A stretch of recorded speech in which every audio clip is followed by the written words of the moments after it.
Bienvenue sur l'African Caucus TV et sur Africa 24, votre fidélité nous honore.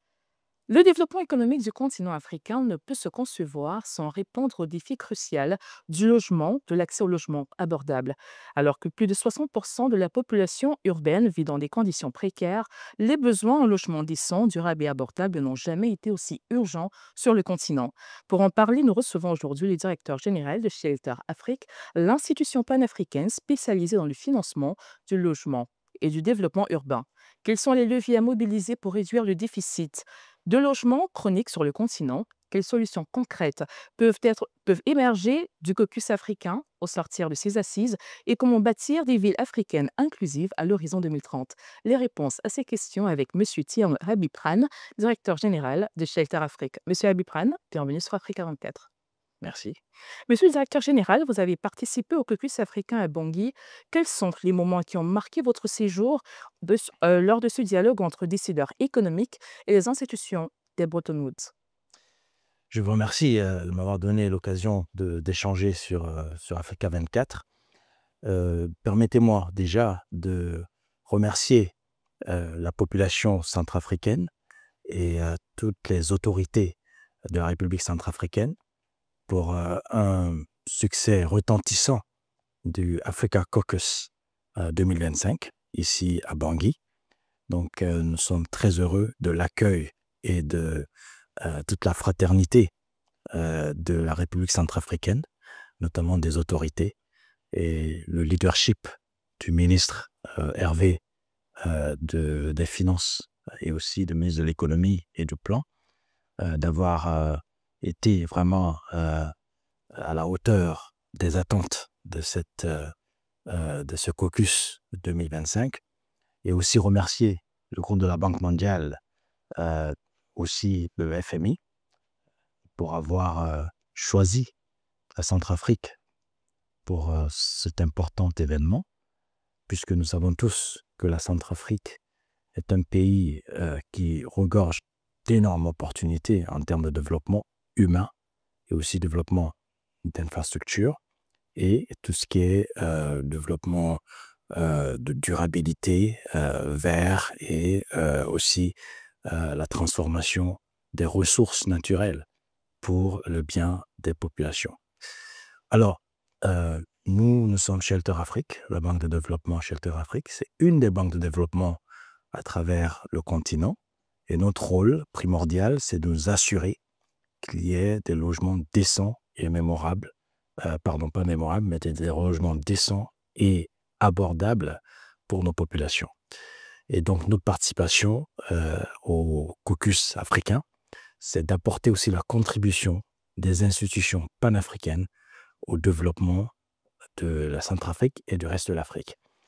Donc, les moments les plus forts pour nous de ce caucus ont été lors des échanges entre les différents gouverneurs, mais aussi les présentations qui ont été des présentations très productives, notamment sur les thèmes qui sont très probants sur le développement et le financement de l'innovation dans les infrastructures, mais aussi le financement de tout ce qui est vert, logement vert et tout ce qui est infrastructure verte, et la capacité humaine, c'est-à-dire tout ce qui est capacité en termes de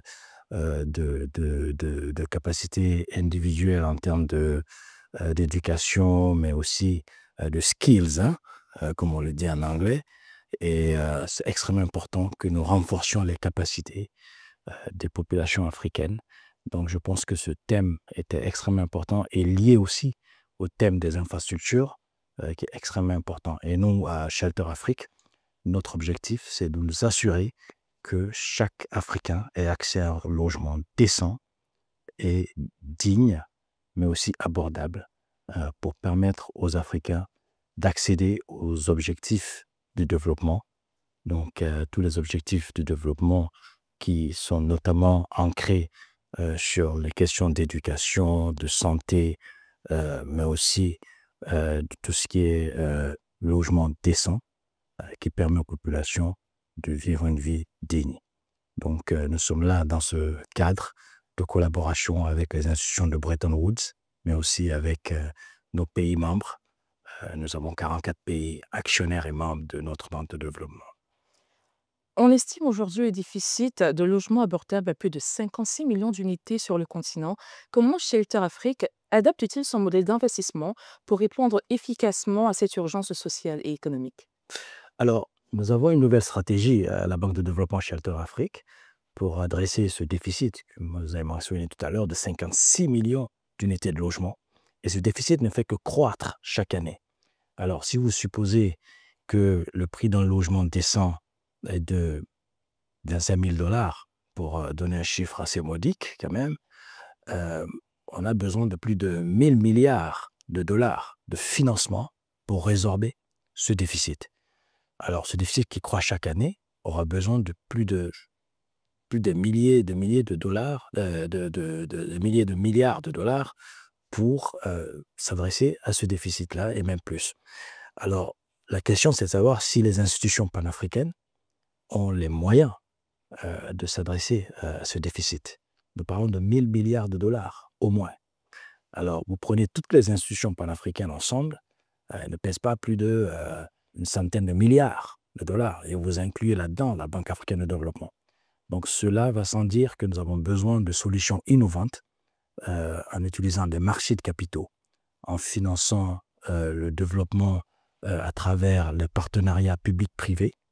Donc, nous, à Shelter Afrique, nous nous adressons à toute la chaîne de valeur du logement et nous regardons du côté de l'offre de logement et aussi du côté de la demande de logement. Nous avons 4 lignes de métier pour nous adresser à cette problématique.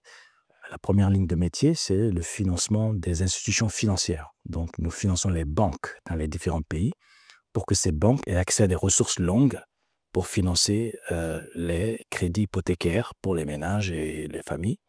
Et nous mettons en place des caisses de refinancement hypothécaire aussi. D'ailleurs, nous avons eu de belles discussions avec la Banque de développement de l'Afrique centrale ici, qui était bien représentée. Et l'idée pour nous, c'est de créer une institution similaire de refinancement hypothécaire qui est comme une banque de banques pour financer les banques de la sous-région pour avoir accès à des ressources longues. Alors, la deuxième ligne de métier, c'est le financement des promoteurs immobiliers en direct. Donc, nous finançons des grandes sociétés de construction dans les pays privés pour qu'ils puissent construire des logements abordables et décents.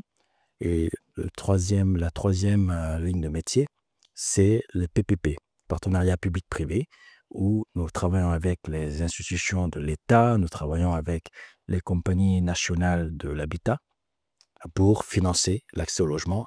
Et dans ce cadre-là, un des aspects qui est très critique pour nos pays africains, c'est l'élimination des bidonvilles.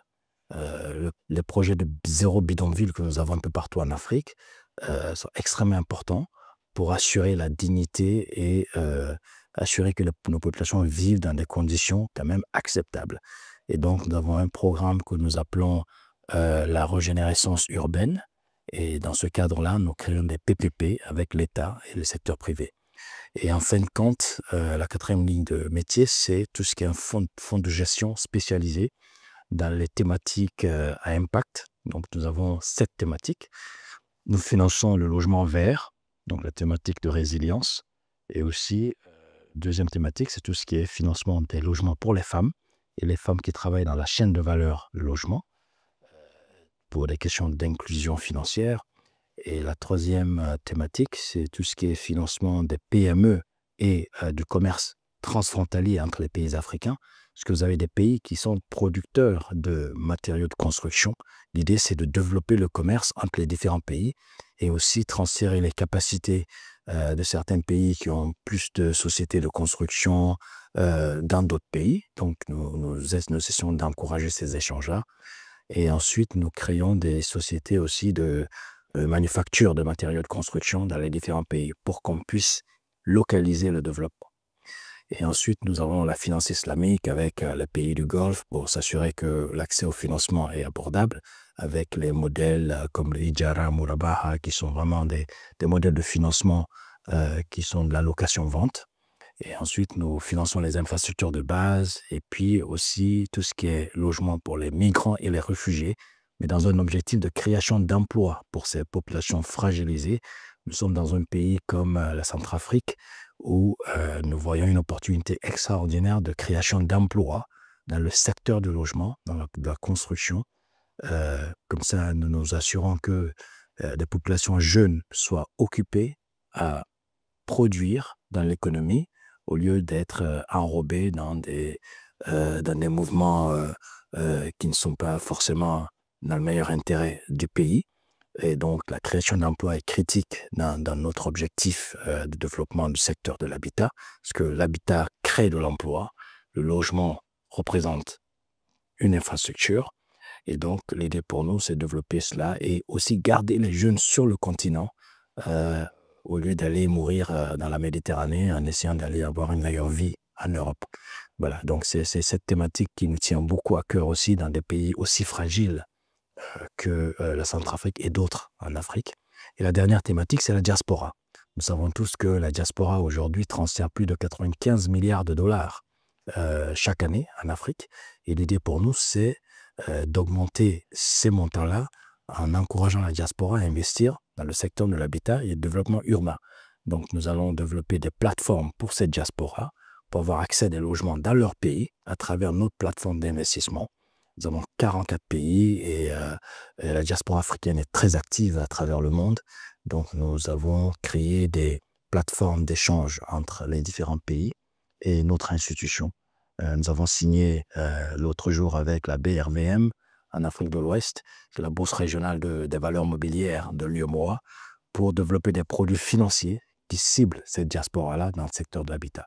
Et nous allons faire la même chose, j'espère, au mois d'octobre à Washington, avec la Banque de développement ici de l'Afrique centrale, mais aussi avec d'autres institutions pour voir dans quelle mesure nous pouvons lancer des partenariats pour cette diaspora-là. Vous l'avez indiqué tout à l'heure, l'un des goulots d'étranglement à l'accès au logement décent, au logement abordable, c'est la question du financement. Je souhaite qu'on revienne un peu sur la notion de crédit hypothécaire en Afrique. Comment est-ce qu'on peut améliorer son accès aux populations les plus vulnérables à revenus intermédiaires ou faibles? Écoutez, le crédit hypothécaire n'est pas une panacée. C'est vrai qu'il marche très bien dans les pays développés. Vous prenez un pays comme les États-Unis, où j'ai évolué pendant plusieurs années dans le marché des capitaux. Les crédits hypothécaires représentent plus de 52% du PIB du pays. Donc, ça vous dit l'importance de ce marché de crédit hypothécaire. Mais vous avez des préalables pour développer ce marché-là. Vous avez besoin d'avoir un environnement des affaires qui soit sain et qui soit attractif, et aussi avoir les banques qui peuvent délivrer ce type de produit-là, qui soient bien formés, et aussi qu'il y ait, si vous voulez, la confiance dans le système de la régulation réglementaire du pays. Tout ce qui est repossession des maisons si la personne ne paye pas, par exemple. Donc, il y a des mesures réglementaires à mettre en place pour nous assurer que les banques puissent prêter aux ménages pour avoir accès au crédit hypothécaire. Donc, ça, c'est une des contraintes. La deuxième contrainte, c'est aussi le niveau des salaires et des revenus que vous avez mentionné tout à l'heure, sont très bas. Et donc, l'idée, c'est de voir dans quelle mesure nous pouvons avoir accès à des financements longs sur la durée pour réduire le montant des paiements mensuels de ces ménages-là. Donc, c'est pour ça que nous mettons en place des institutions de refinancement hypothécaire, comme nous l'avons fait en Afrique de l'Ouest, qui s'appelle la CRH, la Caisse régionale de refinancement hypothécaire. Et l'idée, c'est de refaire la même chose dans des pays comme la CEMAC, dans la région de la CEMAC ici, en Afrique centrale, pour permettre aux banques d'avoir accès à des ressources longues pour prêter aux ménages à long terme. Donc, c'est un des objectifs pour nous pour réduire le coût du logement pour les ménages, mais aussi au niveau réglementaire, nous avons mis en place un modèle que nous appelons VIRAL.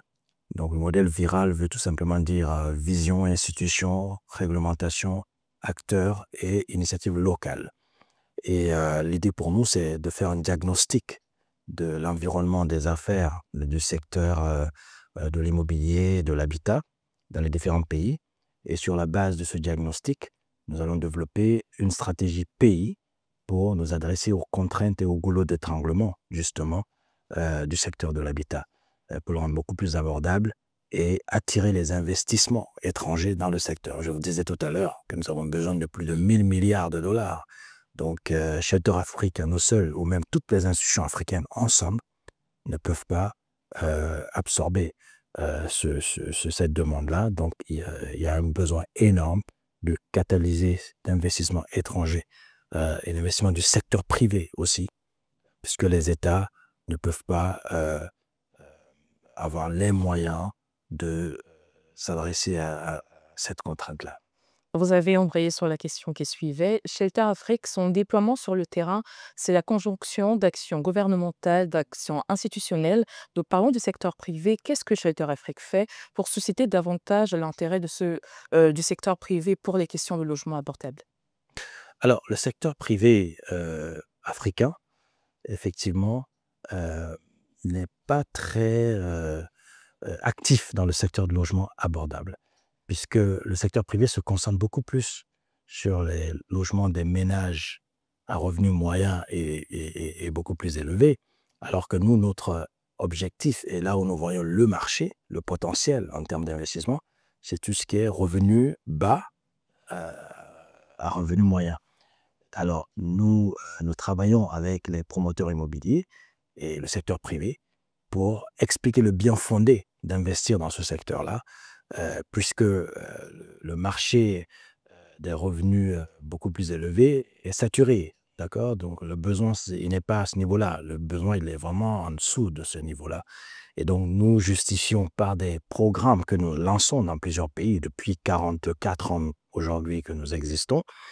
Nous développons des programmes de financement de logements abordables dans les différents pays et prouver aux promoteurs que c'est rentable et qu'ils ont juste besoin de prendre un certain niveau de risque. Alors nous engageons en premier pour leur montrer le chemin et aussi partager le risque avec certains de ces promoteurs.